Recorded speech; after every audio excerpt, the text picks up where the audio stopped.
Whether we're working outside under the hot sun, inside a busy factory, or bundled up against the cold, physical exertion can make us hot and sweaty. And the hotter our workplace becomes, the hotter we can get. This strain on our ability to keep cool is called heat stress. Our bodies are strong, flexible, and capable of performing a variety of demanding tasks. But heat stress can interfere with its natural processes. When this happens, the results can be serious, even fatal. In this program, we'll look at how heat can stress the body, the different types of heat-related illnesses that can occur, and how to help someone who has become dangerously overheated. We will also discuss what you can do to stay cool when the heat's on in your workplace.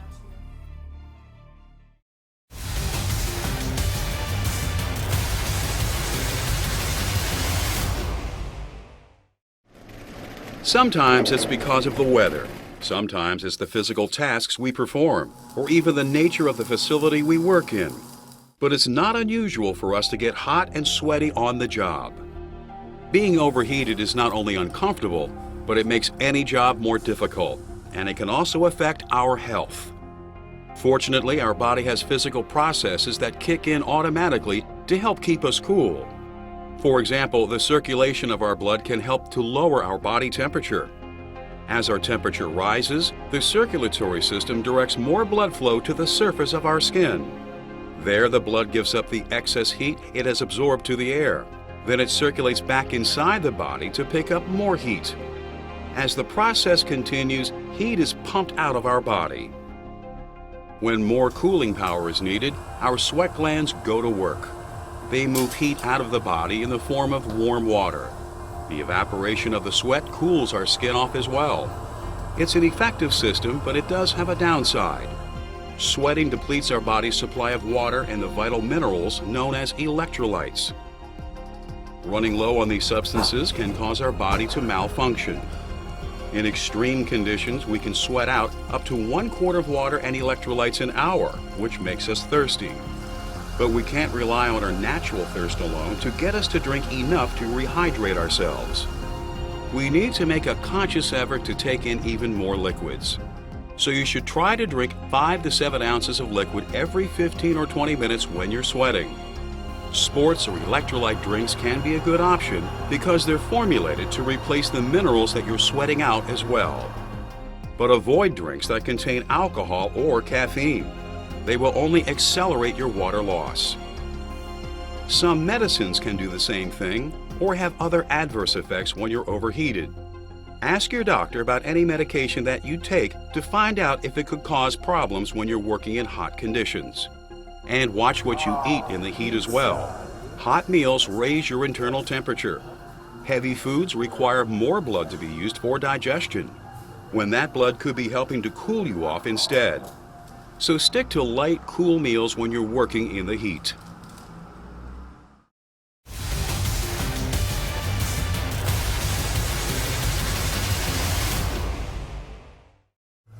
Whenever we work or play in the heat, our body's natural cooling processes work hard to prevent us from becoming overheated. The greater the heat, the harder those processes have to work to cool us off, and the more likely they are to get out of whack. When these natural cooling defenses break down, we are in danger of developing heat-related illnesses, including heat syncope, heat cramps, heat exhaustion, and heat stroke. For example, sometimes when our system tries to cool itself off by directing more blood to the skin, the other parts of our body can get too little blood. This can cause a person to lose consciousness or faint, a condition called heat syncope. Warning signs include dizziness and a rapid heartbeat.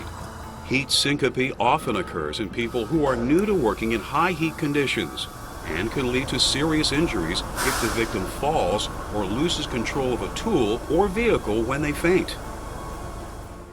When we sweat a lot and fail to replace the vital minerals or electrolytes that we're losing, we can develop another heat-related illness known as heat cramps. Symptoms include painful cramping as well as involuntary jerking or spasming of the muscles, often in the calf, thigh, and shoulder.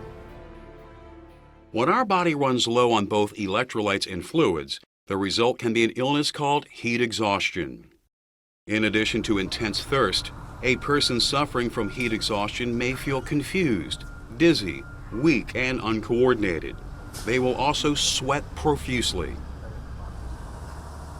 Heat stroke, on the other hand, occurs when the body's natural cooling mechanisms break down completely. As a result, the victim is unable to sweat. Their skin will be flushed, very hot and dry. Other symptoms of heat stroke include a throbbing headache, rapid heartbeat, nausea, and vomiting. Heat stroke causes a person's body temperature to rise uncontrollably, which is extremely dangerous. This can cause damage to internal organs, including the brain, and can even be fatal. When you're experiencing any type of heat stress, it's important to pay attention to what your body tells you. If you ignore the symptoms of one heat-related illness, such as heat cramps, it can quickly develop into another one, such as heat exhaustion or heat stroke, which can be a lot more serious.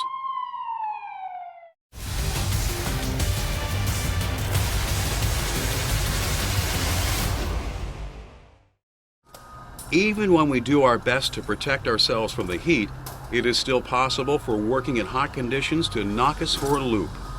When that happens, it's important to know how to treat heat-related illnesses, because they can be serious, even life-threatening.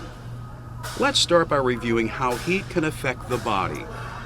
When we get overheated, our system uses the sweating process in order to carry heat out of the body in the form of warm water. However, at the same time, sweating constantly depletes our reserves of water and vital minerals, electrolytes. If we don't make a point of replacing these substances, the lack of them can cause us to develop heat-related illnesses, such as heat cramps, heat exhaustion, and heat stroke. When a coworker develops a heat-related illness on the job, you need to address the causes directly. Get the victim out of the heat and into a cool environment.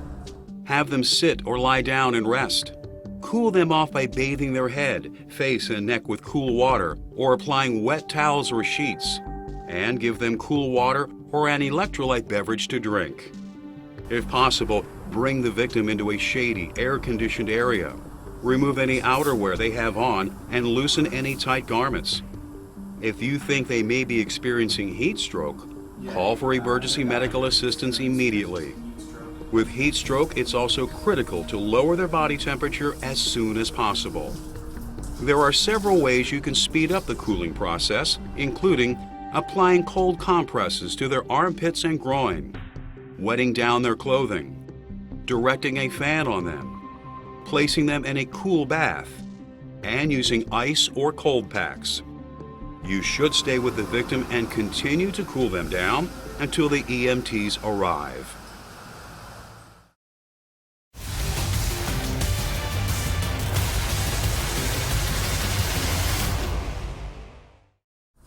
Even though we often can't control how hot our work environment is, there are things that we can do to help handle the heat by preparing for it ahead of time. This can not only enable you to work more comfortably, it also helps you avoid the hazards of heat-related illnesses. For example, whenever possible, you should take a gradual approach to working in a high heat environment.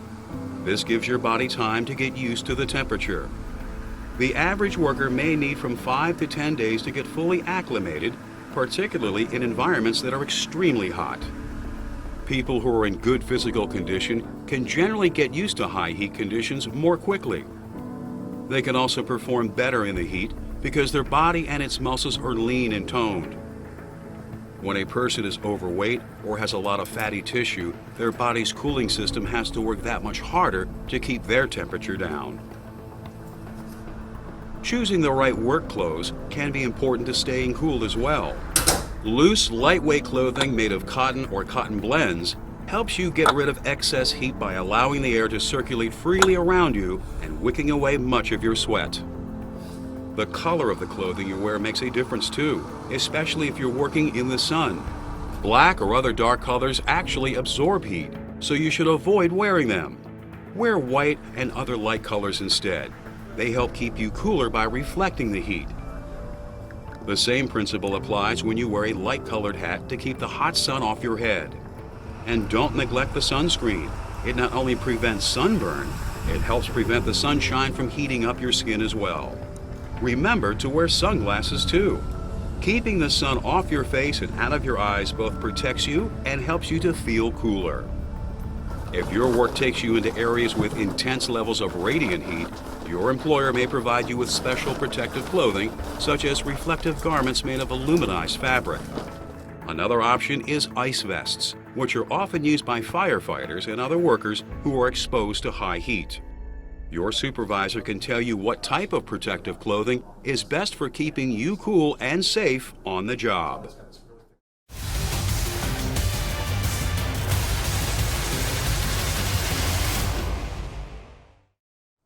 If you're working indoors, temperatures can sometimes be reduced to safe levels through the use of cooling equipment. These solutions are called engineering controls.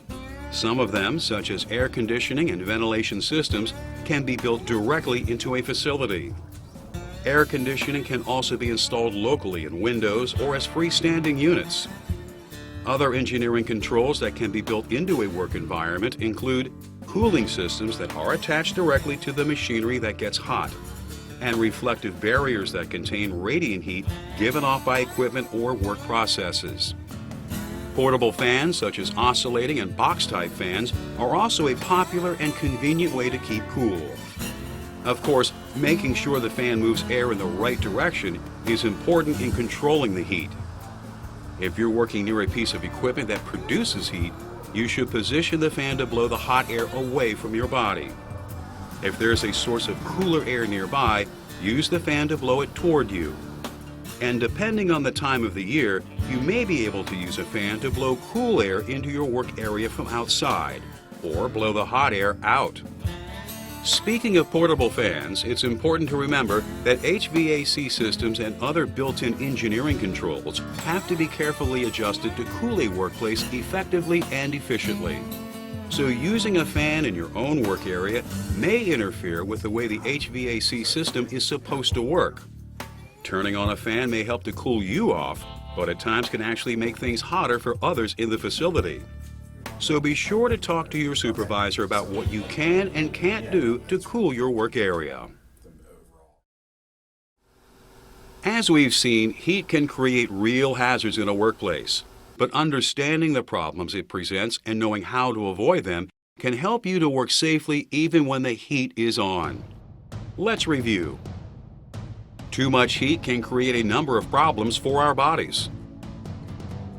Take the time to get used to working at higher temperatures. Do it gradually. When it's hot, drink water and sports drinks regularly to replenish your fluids and electrolytes. And eat only light, cool meals during the workday. Dress in light-colored cotton or cotton blend clothing as well. Use engineering controls to help you stay cool whenever possible. And know how to recognize heat-related illnesses and what to do if you or a coworker develops one. Now that you understand the hazards that heat can create and know how to handle heat-related illnesses, you can help to make sure that you and your coworkers stay cool and healthy on the job every day.